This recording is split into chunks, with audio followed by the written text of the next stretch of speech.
Salut les amis de la passion ludique, je suis super content de vous avoir aujourd'hui avec moi. C'est ma vidéo préférée de l'année, je pense, parce que c'est la vidéo où je vous parle des jeux de Noël, mais évidemment souvent dans le tas, il y a aussi les jeux que j'ai préférés.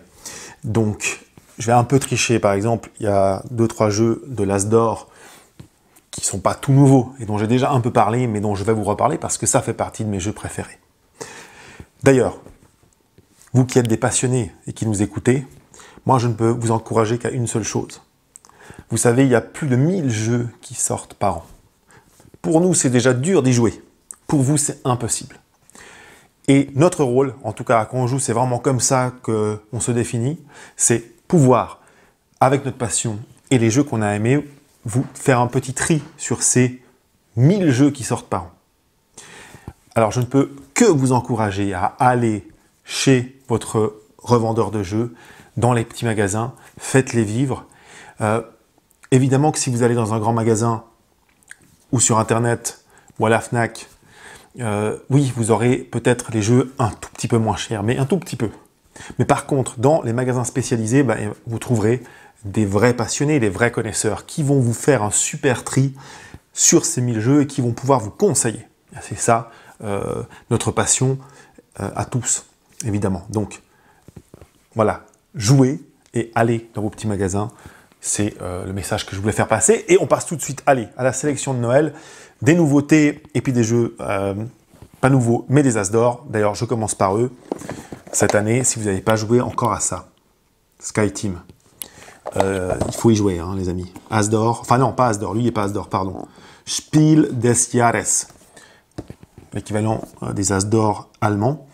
Meilleur jeu à deux, vous êtes pilote et copilote d'un avion, vous devez le faire atterrir face à toutes les difficultés et toutes les manœuvres, vous êtes dans le cockpit et vous n'avez pas vraiment le droit de vous parler. Donc c'est un jeu d'ambiance, mais qui peut devenir un peu stressant, surtout qu'il y a des missions de plus en plus dures et qui sont en plus limitées par le temps. Et là d'ailleurs une extension va sortir qui s'appelle Turbulence, qui va rajouter des scénarios et des difficultés, donc ça c'est exceptionnel. Si vous jouez à deux, SkyTeam, il faut y jouer. Bon, ça c'est un As d'Or. Faraway, ça c'est pour tous ceux qui ne sont pas des grands initiés de jeux de société, mais qui ont quand même envie d'avoir un jeu qui soit intéressant et où il faut un peu réfléchir, avec un twist sympathique. C'est un jeu où on pose des cartes, mais ce qui est intéressant, c'est qu'une fois qu'on a posé toutes les cartes, on va relire ces cartes à l'envers. Et c'est comme ça qu'on va marquer des points. Donc il va falloir, en les posant, réfléchir à cette espèce d'inversion. Faraway, As d'Or, très bon jeu. Et puis alors là, ça c'est mon coup de cœur, mon gros coup de cœur, jeu expert de l'année. As d'Or aussi d'ailleurs. C'est trop bien. C'est la Famiglia. Contrôle de la Sicile. C'est un jeu qui se joue en 2 contre 2 ou en 1 contre 1 à la rigueur, mais chacun joue 2 familles. Les 2 familles sont alliées face aux 2 autres et on va se battre dans un jeu un peu à la risque, mais en plus développé pour prendre le contrôle de la Sicile. Et c'est génial. C'est génial parce que c'est un jeu à programmation, donc on programme nos mouvements, les autres aussi, et on dévoile tout en même temps. Donc il y a du bluff, il y a de l'observation, il y a des retournements de situation et il est bien équilibré. C'est ça qui est cool, c'est-à-dire que tout le long il y a un suspense et ça se décide à la fin. Donc ça, si vous voulez mettre les pieds dans un jeu expert, c'est le meilleur jeu d'année expert 2024 à mon sens. Et en plus, l'ambiance est géniale. La Familia. Maintenant, allons dans des petites nouveautés. Tiens, commençons par un truc un peu léger. Ça, c'est Taco. En suisse allemand, Schoki, ski font du hockey. Donc Taco, Choco, ski font du hockey. La version suisse du fameux jeu Taco Chapeau. Je crois qu'on le trouve encore en Suisse d'ailleurs. Bon, c'est très marrant. Vous avez cette séquence de mots à dire tout en tournant vos cartes. Si vous tombez sur la même carte que le mot que vous êtes en train de prononcer, il faut vite taper dessus. Et le dernier qui tape dessus ramasse toutes les cartes. Donc c'est un petit jeu d'ambiance familiale. C'est parfait. C'est parfait pour les fêtes, pour le chalet, pour le ski. Taco, ski, fondu. Ensuite, un petit jeu pour les plus petits.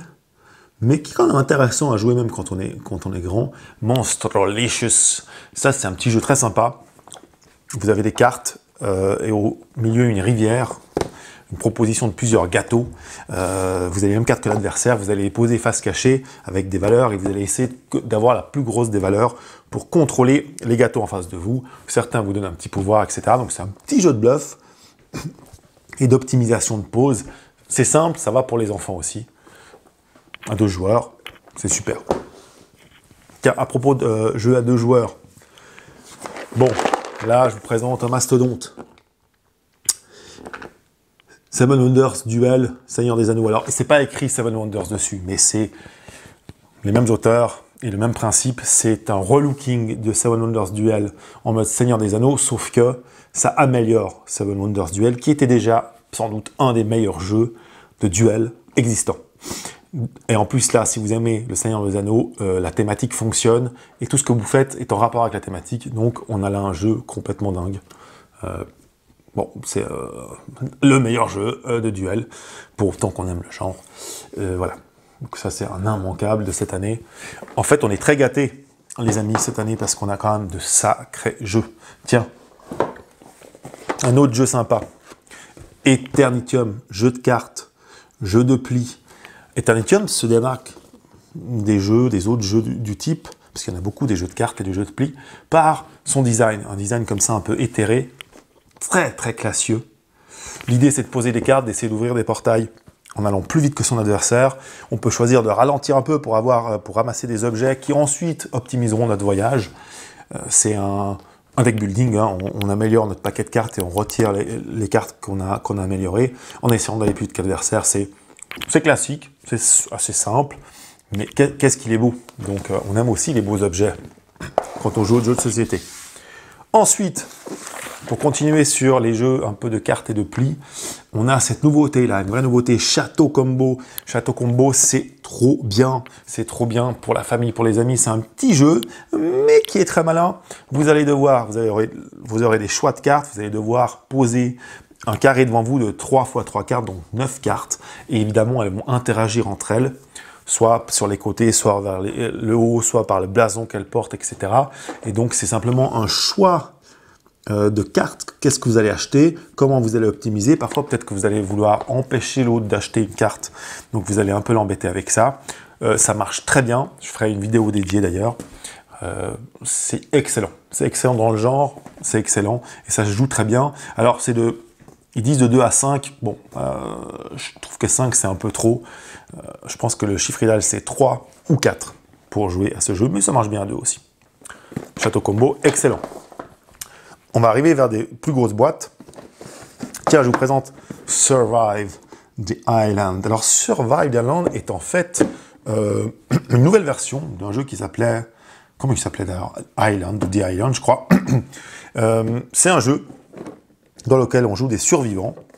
C'est un jeu de tuiles, en fait. Et je vais aussi faire une vidéo dessus.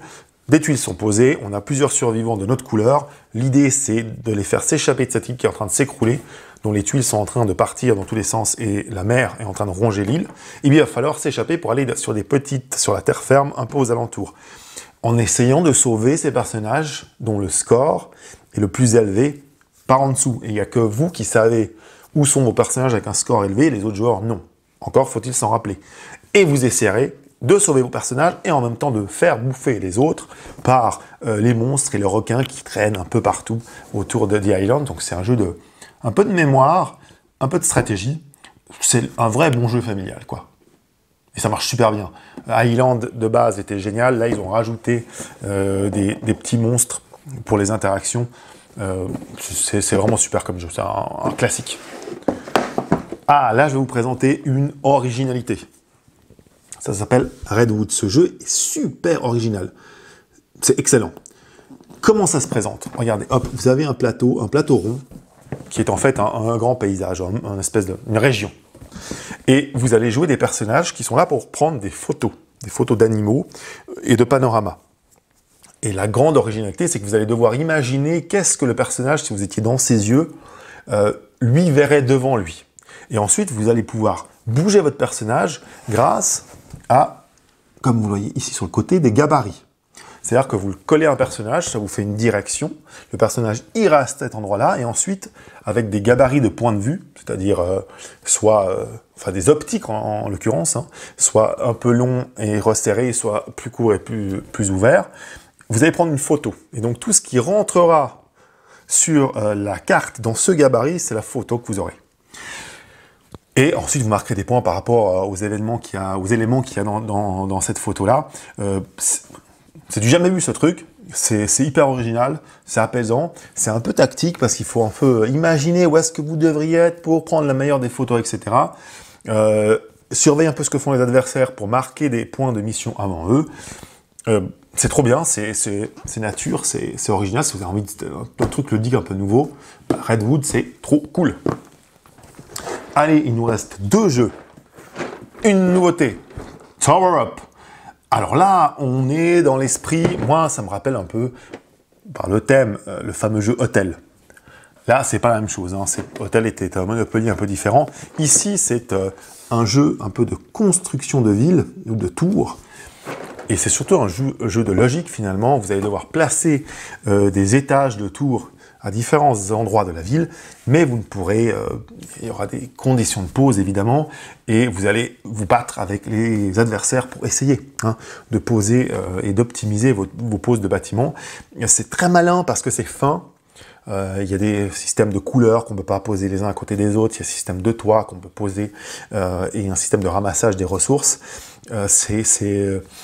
Il y a un petit côté jeu de plots, jeu de Lego, et de logique, évidemment, et d'optimisation. C'est super, ça a fait pas mal de bruit dans les derniers salons de jeu. C'est vraiment, si vous aimez bien la construction de ville, ça c'est excellent. Et je finis par mon jeu coup de cœur le plus récent. C'est Moving Day. Alors c'est tout bête, mais j'adore ce jeu. J'en ai fait une vidéo d'ailleurs dédiée, que vous retrouvez sur la chaîne aussi. Moving Day, c'est un jeu où vous déménagez, et c'est un jeu d'optimisation. Simplement, vous avez des véhicules et des amis qui viennent vous aider. Les amis sont représentés par des cartes. Ils prennent de la place dans vos camions, dans votre voiture, votre camion et votre Solex pour déménager. Et ils portent un certain nombre de colis, ou pas. Ils les cassent parfois, et vous devez ranger les colis sur vos camions, faire un espèce de petit Tetris logique. Donc une optimisation de place. Et puis à la fin, vous voyez qu'est-ce qui arrive en bon état ou pas. C'est assez simple, c'est un jeu même pas vraiment initié, c'est entre un jeu débutant et initié, qui se joue très bien à 2, mais à 3 et à 4 aussi. C'est rapide, les règles sont expliquées en 5 minutes, le thème est original. Moi, j'ai adoré Moving Day, on a pas mal joué avec ma femme à ça. Trop bien, Moving Day. Voilà, c'était notre petite sélection.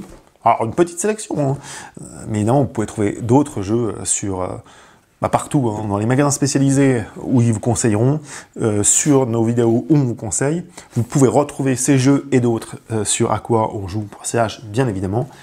Bref, les amis, l'important, c'est la passion ludique. L'important, c'est de jouer à tous ces bons jeux. Et j'espère que vous allez vous amuser, mais avec tout ça, là, je peux vous garantir que vous allez prendre du plaisir et vous allez en prendre plein les yeux. Voilà. Et merci à vous. Joyeuse fin d'année, joyeuse fête. Amusez-vous et on se retrouve dans d'autres vidéos. Allez, ciao, ciao les amis.